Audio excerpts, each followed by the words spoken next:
السلام علیکم ورحمۃ اللہ تعالی وبرکاتہ۔ وعلیکم السلام ورحمۃ اللہ تعالیٰ وبرکاتہ۔ نحمده ونصلی ونسلم علی رسولہ الکریم اما بعد فاعوذ باللہ من الشیطان الرجیم بسم اللہ الرحمن الرحیم ان اللہ وملائکتہ یصلون علی النبی یا ایہا الذین آمنوا صلوا علیہ وسلموا تسلیما اللہم صل علی سیدنا ومولانا محمد معدن الجود والکرم وآلہ الکرام وابنہ الکریم وبارک وسلم صلاة وسلاما علیک یا رسول اللہ صلی اللہ تعالی علیہ وسلم۔ اس سے پہلے ہم نے نماز کے واجبات کا بیان سماعت کیا اور اس کو ہم نے سمجھنے کی کوشش بھی کی۔ اللہ تبارک و تعالی ہمیں اس پر عمل کرنے کی توفیق عطا فرمائے۔ اب نماز کی سنتوں کا بیان یہاں سے ہوتا ہے۔ نماز کے واجبات میں یہ مسئلہ بھی بیان کیا گیا تھا کہ نماز کے واجبات میں سے کوئی واجب بھول کر اگر چھوٹ جاتا ہے تو سجدہ سہو کرنا پڑے گا۔ نماز کے واجبات اصلیہ میں سے کوئی واجب اگر چھوٹ گیا ہے تو سجدہ سہو کرنا پڑے گا، لیکن اگر جان بوجھ کر اگر کوئی واجب چھوڑتا ہے تو نماز کو دہرانا واجب ہے۔ لیکن سنت کا معاملہ ایسا ہے کہ سنت کبھی کبھار کسی مجبوری کی وجہ سے چھوٹ گئی ہے تو نماز ہو جائے گی۔ ہاں، سنت کو چھوڑنے کی عادت نہیں بنانا چاہیے۔ جیسے ثنا پڑھنا سنت ہے تو کبھی کبھار جیسے جلدی ہے، جیسے ہم پہنچے ظہر میں تو ابھی 3 ہی منٹ باقی ہے جماعت کھڑی ہونے میں، اب اگر ساری سنتوں کی رعایت کرتے ہوئے جو 4 رکعت سنت ہے شروع میں وہ پڑھیں گے تو یہ ہوگا کہ ہمیں جماعت نہیں مل پائے گی، یا یہ کہ ایک رکعت ہماری چھوٹ جائے گی، یہ ہو سکتا ہے۔ تو ایسی صورت میں سنتیں چھوڑنے کی اجازت ہے۔ ثنا چھوڑ دی، تعوذ و تسمیہ چھوڑ دیا، ڈائریکٹ سورہ فاتحہ شروع کر دی، پھر سورہ فاتحہ اور سورت کے بیچ میں جو بسم اللہ پڑھی جاتی وہ چھوڑ دیا، تو یہ اجازت ہے کیونکہ یہاں مجبوری ہے، یہاں نماز میں کوئی فرق نہیں آئے گا، لیکن اس کی عادت نہیں بنانی چاہیے۔ اب یہ جو ہے کہ ہمیشہ ہی ثنا چھوڑ دیتا ہے کوئی، یا ہمیشہ ہی تعوذ و تسمیہ کوئی چھوڑ دیتا ہے، تو اس کی اجازت نہیں ہے۔ تو سنتیں بیان کر رہے ہیں۔ نمبر 1، تحریمہ کے لیے ہاتھ اٹھانا۔ تکبیر تحریمہ جب کہتے ہیں تو اس کے لیے جو ہاتھ اٹھایا جاتا ہے یہ سنت ہے۔ اس میں جو اللہ اکبر کہا جاتا ہے وہ تو واجب ہے، جو اوپر بیان ہے۔ یہ ہاتھ جو اٹھایا جاتا ہے یہ سنت ہے۔ نمبر 2، تحریمہ کے وقت ہاتھوں کی انگلیاں اپنے حال پر چھوڑ دینا، یعنی نہ بالکل ملائے نہ بتکلف کشادہ رکھے بلکہ اپنے حال پر چھوڑ دے۔ جیسے کہ طریقے میں بیان ہوا کہ یہ جب ہاتھ کانوں تک لے جائیں گے تو ہاتھوں کی جو انگلیاں ہوگی وہ اپنی حالت پر ہوگی، بہت زیادہ کھلی ہوئی بھی نہیں ہوگی اور بہت زیادہ ملی ہوئی بھی نہیں ہونی چاہیے، اپنے حال پر نارمل۔ اور نمبر 3، تحریمہ کے وقت ہتھیلیوں اور انگلیوں کے پیٹ کا قبلہ رو ہونا۔ یہ ہتھیلیاں بھی قبلے کی طرف ہونی چاہیے، اور یہ انگلیوں کا جو ادھر والا یہ آگے والا جو حصہ ہے ہتھیلی کے سے متصل جو حصہ ہے یہ بھی انگلیوں کا پیٹ کہلاتا ہے، یہ بھی قبلے کی طرف ہونا چاہیے۔ ایسے ہاتھ کچھ لوگ ایسے یوں جھکا دیتے ہیں، کبھی کچھ لوگ ایسے پیچھے کی طرف کر دیتے ہیں، تو یہ بھی نہیں ہونا چاہیے۔ یا کچھ لوگ یوں کر دیتے ہیں، یوں چہرے کی طرف ہاتھ کر دیتے ہیں، تو ایسا بھی نہیں ہونا چاہیے۔ تو یہ ہتھیلیاں جو ہے قبلے کی طرف ہونی چاہیے، اور انگلیوں کا پیٹ بھی قبلے کی طرف ہونا چاہیے۔ نمبر 4، بوقت تکبیر سر نہ جھکانا، یہ بھی سنت ہے۔ سر بالکل سیدھا رہنا چاہیے، ہاں نگاہیں نیچی رہے گی۔ نگاہیں جو ہے قیام کی حالت میں تکبیر تحریمہ کے وقت بھی سجدہ جہاں کیا جاتا ہے، یعنی جہاں سجدہ کرتے وقت سر رکھتے ہیں وہاں پر نگاہیں ہوں گی، لیکن چہرہ نہیں جھکانا، گردن نہیں جھکانی، وہی بات، بوقت تکبیر سر نہ جھکانا۔ نمبر 5، تکبیر سے پہلے ہاتھ اٹھانا، یوں ہی تکبیر قنوت و تکبیرات عیدین میں کانوں تک ہاتھ لے جانے کے بعد تکبیر کہے، اور ان کے علاوہ کسی جگہ نماز میں ہاتھ اٹھانا سنت نہیں ہے۔ پہلے ہاتھ لے جائے پھر تکبیر کہے، ہاتھ پہلے تکبیر کے لیے اب بعد میں ہاتھ کانوں تک اٹھا رہا ہے، یہ درست نہیں ہے، ٹھیک ہے، تو یہ بات بھی رہے۔ اور اسی طرح جو قنوت کی تکبیر ہوتی ہے اس میں بھی یہی ہے کہ پہلے کانوں تک ہاتھ لے جائے پھر تکبیر کہے، پھر ہاتھوں کو واپس لا کر باندھ لے۔ اور تکبیرات عیدین، جو عید کی نماز میں جو زیادہ 6 تکبیریں کہی جاتی ہیں ان میں بھی ویسا ہی کرے۔ اور یہ کچھ جگہیں ہیں جہاں پر کانوں تک ہاتھ اٹھایا جاتا ہے، ایک تو تکبیر تحریمہ میں، تکبیر قنوت میں وطر کی نماز میں، اور تکبیرات عیدین میں جو زیادہ 6 تکبیریں ہوتی ہیں ان میں کانوں تک ہاتھ اٹھایا جاتا ہے۔ باقی کہیں بھی نماز کے اندر ہاتھ نہیں اٹھانا ہے۔ حنفی مذہب کے مطابق نماز میں انہی جگہوں پر کانوں تک ہاتھ اٹھانا ہے، اس کے علاوہ نماز میں نہیں، اور ہاتھ نہیں اٹھانا ہے۔ عورت کے لیے سنت یہ ہے کہ مونڈھوں تک ہاتھ اٹھائیں. مونڈھے مطلب یہ کندھے والا جو حصہ ہوتا ہے, یہاں تک وہ ہاتھ اٹھائیں گی. کانوں تک ہاتھ اٹھانے کی ان کو ضرورت نہیں ہے. تو عورتوں کی نماز کا طریقہ آپ دیکھیں تو ساری جگہوں پر کچھ جو فرق ہے مردوں کے مقابلے میں, تو اس میں ان کے پردے کا لحاظ کیا گیا, شرم و حیا کا لحاظ کیا گیا ہے. اس وجہ سے یہ احکام. ابھی زیادہ ہاتھ کانوں تک اٹھائے گی تو یہ حصہ کھل جائے گا. یا چادر, پرانے زمانے کے اعتبار سے آپ دیکھیں جس زمانے میں چادر وغیرہ اوڑھ کے نماز پڑھتے تھے, یہ باقاعدہ اس طرح کا لباس نہیں, سلا ہوا لباس بھی نہیں ہوتا تھا, ہوتا بھی تھا تو غریبی اتنی ہوتی تھی کہ وہ افورڈ نہیں کر پاتے تھے. تو چادر اوڑھ کے نماز پڑھنے, ایسی صورت میں اگر یہ ہاتھ کو زیادہ اٹھائیں گے تو ادھر کا حصہ کھل سکتا ہے. تو یہ ان کے پردے کا لحاظ اس میں کیا, تو اتنا ہی اٹھائے, بس ایسے ہاتھ ایسے ہی رہیں. یہ عورتوں کے لیے حکم ہے. نمبر 6, امام کا بلند آواز سے اللہ اکبر, سمیع اللہ لمن حمیدہ اور سلام کہنا. جو جہاں جہاں اللہ اکبر کہا جاتا ہے وہاں یہ اسی طریقے سے سمیع اللہ لمن حمیدہ اور پھر سلام, یہ سب جو ہے بلند آواز سے کہیں. جس قدر بلند آواز کی حاجت ہو, اور بلا حاجت بلا ضرورت بہت زیادہ بلند آواز کرنا مکروہ ہے, یہ پہلے بتایا گیا. یعنی اتنی بلند آواز سے کہ پھر اب خود تکلیف میں پڑ جائے گا, آواز بیٹھ جائے گی یا کوئی دوسری پریشانی ہو جائے گی, تو اتنی بھی آواز بلند نہیں کرنی چاہیے. نمبر 7, بعد تکبیر فوراً ہاتھ باندھ لینا, یوں کہ مرد ناف کے نیچے داہنے ہاتھ کی ہتھیلی بائیں کلائی کے جوڑ پر رکھے, چنگلیا اور انگوٹھا کلائی کے اغل بغل رکھے اور باقی انگلیوں کو بائیں کلائی کی پشت پر بچھا دے. یہ طریقہ نماز کے طریقے کے اندر بھی آیا تھا. ٹھیک ہے, یہ فوراً تکبیر جیسے کہہ لی تو یہ ہاتھ اٹھائے اور ہاتھ کو فوراً یہاں پر لا کے باندھ. فوراً کا مطلب یہ ہے کہ ہاتھوں کو چھوڑنا نہیں ہے, یہ سنت کے خلاف ہے. کچھ لوگ تکبیر میں ہاتھ اٹھانے کے بعد پہلے ہاتھ کو یوں چھوڑتے ہیں دونوں سائیڈ میں اور پھر وہ باندھتے ہیں, تو یہ مکروہ ہے. ڈائریکٹ باندھنا ہے, ہاتھ کو ڈائریکٹ لا کر ناف کے نیچے باندھنا ہے. اور اس کا باندھنے کا طریقہ کیا ہے کہ یہ مرد ناف کے نیچے داہنے ہاتھ کی ہتھیلی بائیں ہاتھ کی کلائی کے جوڑ پر, یہ بایاں ہاتھ پہلے پیٹ کے اوپر رہے گا اور اس کی جو کلائی ہے, اس کا یہ جو جوڑ ہے, یہ جوڑ کہیں گے اس کو, یہ ہتھیلی والا بیچ کا جو حصہ ہے وہ اس جوڑ کے اوپر ہوگا. اور چنگلیا یعنی یہ چھوٹی انگلی اور انگوٹھا, یہ کلائی کے اگل بغل ان کا حلقہ بنانا ہے, راؤنڈ بنانا ہے. باقی جو 3 انگلیاں بچی ہیں وہ کلائی کے اوپر اس طریقے سے رکھنی ہے. اور یہ ان انگلیوں کو بھی بالکل ملا کے نہیں رکھنا ہے, نہ ہی بہت زیادہ کشادہ رکھنا ہے, بلکہ ایسے نارمل رکھنا ہے. یہ مردوں کا طریقہ. اور عورت اور خنثی بائیں ہتھیلی سینے پر چھاتی کے نیچے رکھ کر اس کی پشت پر داہنی ہتھیلی رکھیں.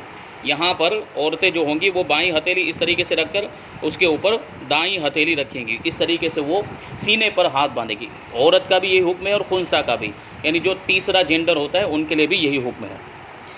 نمبر 8, ثنا پڑھنا, تعوذ یعنی اعوذ باللہ من الشیطان الرجیم پڑھنا, تسمیہ یعنی بسم اللہ الرحمن الرحیم پڑھنا, آمین کہنا, یہ سب سنت ہے. اور ان سب کا آہستہ ہونا بھی سنت ہے. ایک تو ان کو پڑھنا سنت ہے, دوسرا یہ کہ ان کو آہستہ پڑھنا سنت ہے. ثنا بھی آہستہ پڑھی جاتی ہے, تعوذ و تسمیہ بھی آہستہ پڑھا جاتا ہے, اور پھر آمین جب سورہ فاتحہ مکمل ہوتی ہے تو اس کو بھی آہستہ پڑھا جاتا ہے. نمبر 9, پہلے ثنا پڑھے, پھر تعوذ, پھر تسمیہ, اور ہر ایک کے بعد دوسرے کو فوراً پڑھے, وقفہ نہ ہو. یہ ترتیب بھی ہے, پہلے ثنا ہے, پھر تعوذ ہے, پھر تسمیہ ہے, اور ہر ایک کے بعد فوراً ایک کے بعد ایک دوسرا ہونا چاہیے. بیچ میں وقفہ نہیں ہونا چاہیے, بیچ میں جو ہے کہ تاخیر نہیں ہونی چاہیے, ایک کے بعد ایک ہو. نمبر 10, تحریمہ کے بعد فوراً ثنا پڑھے, اور ثنا میں وجل ثناؤ کا غیر جنازہ میں نہ پڑھے. یہ وجل ثناؤ کا جو لفظ ہے یہ صرف نماز جنازہ میں ہے, اس کے علاوہ دوسری نمازوں میں یہ نہیں ہے. ٹھیک ہے. اور دیگر اذکار جو احادیث میں وارد ہیں وہ سب نفل کے لیے ہیں. تکبیر تحریمہ کہنے کے بعد یہ پڑھے تو یہ دعا پڑھے, تو وہ اس طرح کی کچھ دعائیں احادیث میں آئی ہیں, وہ فرض واجب و سنت نمازوں کے لیے نہیں ہے, وہ نفل نمازوں کے اندر ہیں, نفل نمازوں کے لیے ہے. نمبر 11, رکوع میں 3 مرتبہ سبحان ربی العظیم کہنا, اور گھٹنوں کو ہاتھ سے پکڑنا اور انگلیاں خوب کھلی رکھنا. یہ صرف ایک موقع ہوتا ہے جب انگلیوں کو پورے طور پر کھولنے کا حکم ہے. یہ رکوع کی حالت میں گھٹنے کو پکڑنا ہے اور انگلیوں کو کشادہ کر دینا ہے اور زور دینا ہے گھٹنوں پر. یہ حکم مردوں کے لیے ہے, اور عورتوں کے لیے سنت گھٹنوں پر ہاتھ رکھنا اور انگلیاں کشادہ نہ کرنا ہے. صرف ان کو ہاتھ رکھنا ہے, ایسے سیدھے ہاتھ لے جا کر بس گھٹنوں تک ہاتھ پہنچا کر وہاں رکھ دینا ہے. ان کو زور نہیں دینا, انگلیوں کو کشادہ بھی نہیں کرنا ہے, گھٹنوں کو پکڑنا بھی نہیں ہے, بس گھٹنوں پر اس طریقے سے ہاتھ رکھنا ہے. انگلیاں ملی ہوئی رہیں گی ان کی, عورتوں کی. اس میں بھی پردے کا لحاظ دیکھیں آپ, تو یہ بھی شرم و حیا کے زیادہ قریب ہے، انگلیاں کشادہ نہ کرنا۔ آج کل اکثر مرد رکوع میں محض ہاتھ رکھ دیتے اور انگلیاں ملا کر رکھتے ہیں، یہ خلاف سنت، یہ تو عورتوں کا طریقہ ہے، مردوں کا یہ طریقہ نہیں ہے رکوع کرنے کا۔ مردوں کا رکوع کرنے کا طریقہ یہ ہے کہ وہ گھٹنوں کو پکڑیں گے انگلیوں سے اور انگلیاں کشادہ کریں، یہ طریقہ ہو، اور گھٹنوں پر زور بھی دینا ہے۔ نمبر 12، حالت رکوع میں ٹانگیں سیدھی ہونا، پاؤں یہ جو ٹانگیں جو ہے بالکل سیدھی ہونی چاہیے، ٹیڑھی میڑھی نہیں ہونی چاہیے۔ اکثر لوگ کمان کی طرح ٹانگیں ٹیڑھی کر لیتے ہیں، یوں اس طرح مڑی ہوئی رہتی ہیں، تو یہ بھی نہیں ہونا چاہیے، ٹانگیں سیدھی رہنی چاہیے، اور جو ٹیڑھی کر لیتے ہیں یہ مکروہ ہے۔ نمبر 13، رکوع کے لیے اللہ اکبر کہنا، رکوع میں جاتے وقت اللہ اکبر کہنا۔ نمبر 14، رکوع میں پیٹھ خوب بچھی رکھے، یہاں تک کہ اگر پانی کا پیالہ اس کی پیٹھ پر رکھ دیا جائے تو ٹھہر جائے، پیٹھ بالکل سیدھی ہو جانی چاہیے اس طریقے سے۔ اور یہ طریقہ کب ہوگا؟ جب گھٹنوں پر زور دیں گے، گھٹنوں کو انگلیوں سے پکڑیں گے، ہاتھ سے پکڑیں گے تو پیٹھ جو ہے وہ خود بخود سیدھی ہو جائے، ہاتھ کو سیدھے کر دینا ہے، رکوع کی حالت میں ہاتھ سیدھے ہوں، گھٹنوں پر ہوں، انگلیاں کشادہ ہوں، تو پیٹھ پھر خود بخود سیدھی ہو جائے گی، اور اس طرح سیدھی ہو کہ اگر کوئی پیالہ وغیرہ رکھ دیا جائے تو پیالہ بھی ٹھہر جائے، گرے نہ۔ عورت رکوع میں تھوڑا جھکے، رکوع میں تھوڑا جھکے، یعنی صرف اس قدر کے ہاتھ گھٹنوں تک پہنچ جائیں، پیٹھ سیدھی نہ کرے، عورت کو پیٹھ سیدھی کرنے کی ضرورت نہیں ہے۔ نمبر 15، رکوع سے جب اٹھے تو ہاتھ نہ باندھے، لٹکا ہوا چھوڑ دے، دونوں سائیڈ میں دونوں ہاتھ لٹکے ہوئے چھوڑ دے قومے کی حالت میں۔ نمبر 16، رکوع سے اٹھنے میں امام کے لیے سمیع اللہ لمن حمیدہ کہنا اور مقتدی کے لیے اللہم ربنا ولک الحمد کہنا، اور منفرد کو دونوں کہنا سنت ہے۔ امام صرف سمیع اللہ لمن حمیدہ کہے گا اور مقتدی صرف ربنا ولک الحمد کہے گا، اس میں اللہم بھی بڑھا سکتے ہیں، اللہم ربنا ولک الحمد، لیکن جو منفرد ہے، جو اکیلا نماز پڑھ رہا ہے، تنہا نماز پڑھ رہا ہے، وہ دونوں کہے گا، سمیع اللہ لمن حمیدہ بھی کہے گا اور ربنا ولک الحمد بھی کہے گا۔ نمبر 17، سجدے کے لیے اور سجدے سے اٹھنے کے لیے اللہ اکبر کہنا، یہ سنت ہے جو تکبیر کہی جاتی ہے۔ نمبر 18، سجدے میں کم از کم 3 مرتبہ سبحان ربی الاعلیٰ کہنا۔ نمبر 19، سجدے میں ہاتھ کا زمین پر رکھنا، ہاتھوں کو زمین پر رکھنا۔ نمبر 20، سجدے میں جائے تو زمین پر پہلے گھٹنے رکھے، پھر ہاتھ، پھر ناک اور پھر پیشانی، اور جب سجدے سے اٹھے تو اس کا عکس کرے، یعنی اس کا الٹا کرے اٹھتے وقت۔ وہ کیسے؟ یعنی پہلے پیشانی اٹھائے، پھر ناک اٹھائے، پھر ہاتھ اٹھائے اور پھر گھٹنے اٹھائے، یہ سنت طریقہ۔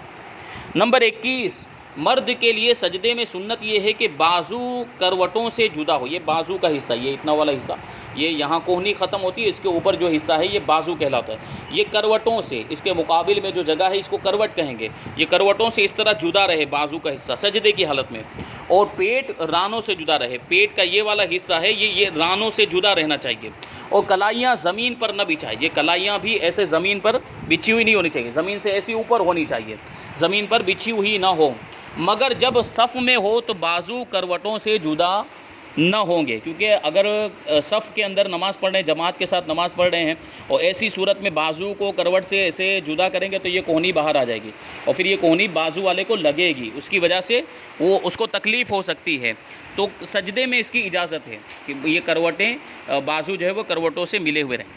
نمبر 22، عورت سمٹ کر سجدہ کرے، اب وہ اس کے سجدے کا بھی طریقہ دیکھیں، یعنی بازو کروٹوں سے ملا دے اس طریقے سے، اور پیٹ ران سے ملا دے، یہ والا حصہ ران سے ملا ہوا رہے، اور ران پنڈلیوں سے، یہ ران ہے اوپر والا حصہ، اور نیچے گھٹنے کے نیچے والا حصہ پنجے کے اوپر تک اس کو پنڈلی کہتے ہیں، تو ران اور پنڈلی بھی اس کی ملی ہوئی رہے گی، جڑی ہوئی رہے گی، ٹھیک ہے۔ پھر فرماتے ہیں اور پنڈلیاں زمین سے ملی ہوئی رہیں گی، پنڈلی والا حصہ جو ہے وہ زمین سے ملا ہوا رہے گا، یہ اس طریقے سے سجدہ کرے۔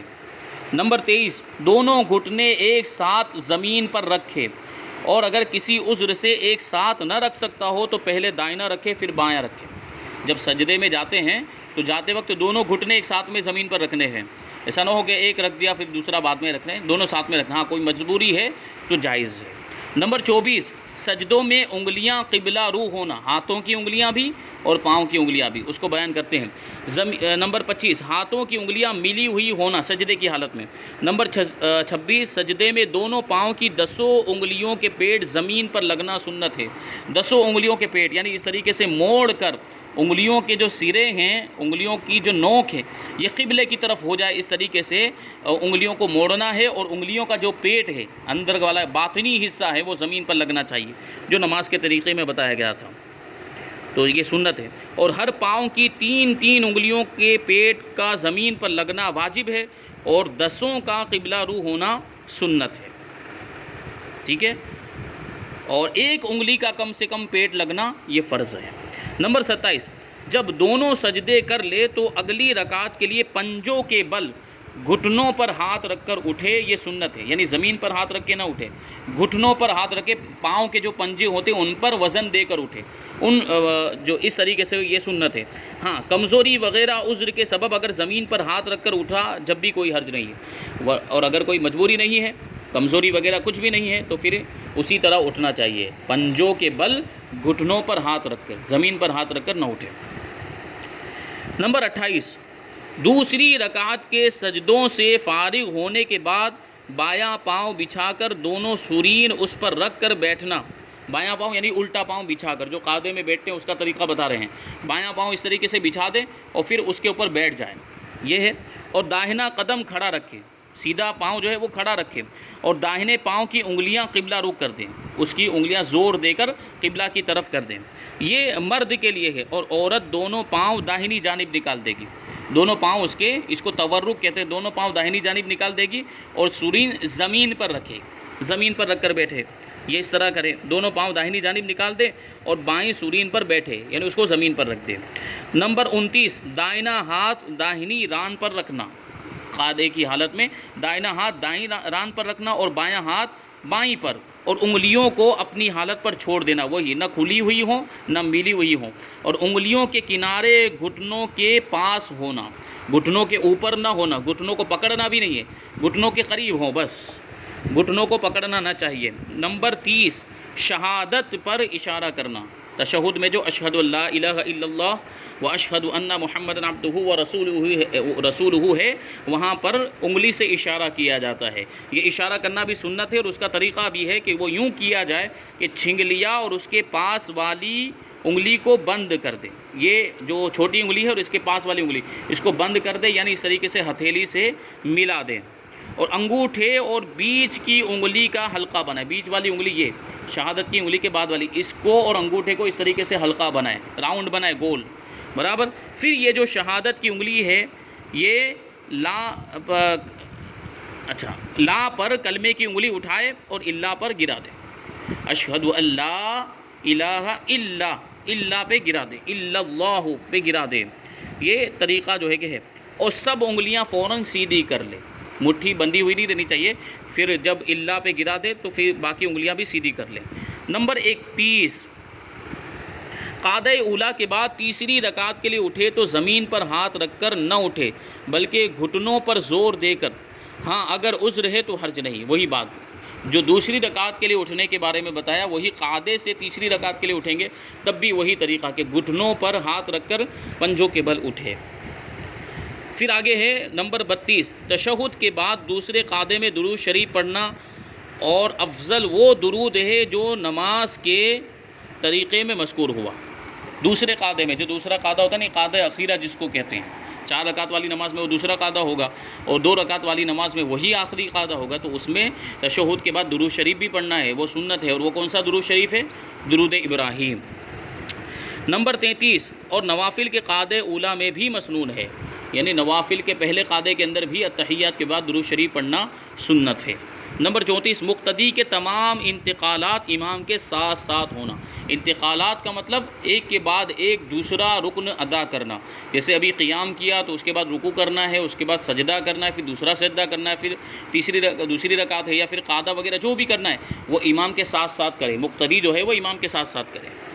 پھر آگے نمبر 35 السلام علیکم ورحمۃ اللہ 2 بار کہنا، یہ پورا، جبکہ السلام کے بارے میں پہلے آ چکا کہ السلام کہنا واجب ہے، تو یہ پورا کہنا یہ 2 بار سنت ہے، پہلے داہنی جانب پھر بائیں جانب۔ نمبر 36، سلام کے بعد سنت یہ ہے کہ امام دائیں یا بائیں کو انحراف کرے اور داہنی جانب انحراف کرنا افضل ہے۔ امام کے بارے میں بتا رہے ہیں کہ جب فرض نماز مکمل ہو جائے تو امام یا تو دائیں جانب گھوم جائے یا بائیں جانب گھوم جائے۔ یہ مقتدیوں کا ادب ہے، مقتدیوں کے ادب میں یہ امام کو حکم دیا گیا ہے کہ مقتدی نماز سے فارغ ہونے کے بعد، امام جو ہے نماز سے فارغ ہونے کے بعد مقتدیوں کی طرف پیٹ کر کے نہ بیٹھا رہے، بلکہ وہ یا تو داہنی جانب گھوم جائے یا بائیں۔ اور ہم دیکھتے بھی ہمارے جو امام ہوتے ہیں مسجد کے، وہ عام طور پر داہنی جانب گھوم، کیونکہ آگے فرمایا بھی ہے کہ داہنی جانب گھوم جانا یہ افضل ہے۔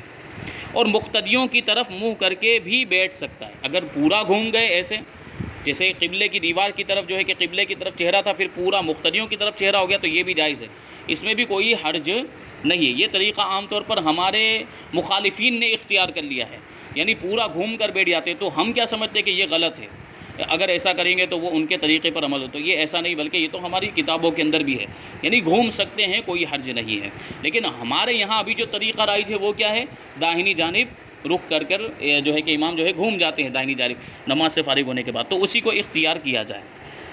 پھر آگے ہے کہ مقتدیوں کی طرف بھی منہ کر کے بیٹھ سکتا ہے، جبکہ کوئی مقتدی اس کے سامنے نماز میں نہ ہو، کیونکہ نمازی کے سامنے چہرہ کرنا مکروہ ہے، نمازی کی طرف رخ کر کے بیٹھ جانا یہ مکروہ ہے، اس کی وجہ سے یعنی اگر کوئی شخص کسی کے چہرے کی طرف رخ کر کے نماز پڑھ رہا ہو تو اس کی نماز مکروہ تحریمی ہوتی ہے، تو اس وجہ سے اس آدمی کو بھی نہیں کرنا چاہیے جو سامنے بیٹھا ہوا ہے، وہ گنہگار ہوگا۔ تو امام جو ہے مقتدیوں کی طرف منہ بھی کر سکتا ہے، جبکہ کوئی مقتدی اس کے سامنے نماز میں نہ ہو، اگر سے کسی پچھلی صف میں وہ نماز پڑھتا ہو۔ یہ نماز کی سنتیں ہوئیں، اور اس کے بعد اب نماز کے مستحبات بیان کریں کہ مستحب کا مطلب ہوتا ہے کہ جس کے کرنے میں ثواب ہے، لیکن اگر چھوڑ دیتے ہیں تو کوئی گناہ نہیں ہے۔ اللہ تبارک و تعالی ہم سب کو عمل کی توفیق عطا فرمائے۔ وما علینا الا البلاغ۔ السلام علیکم۔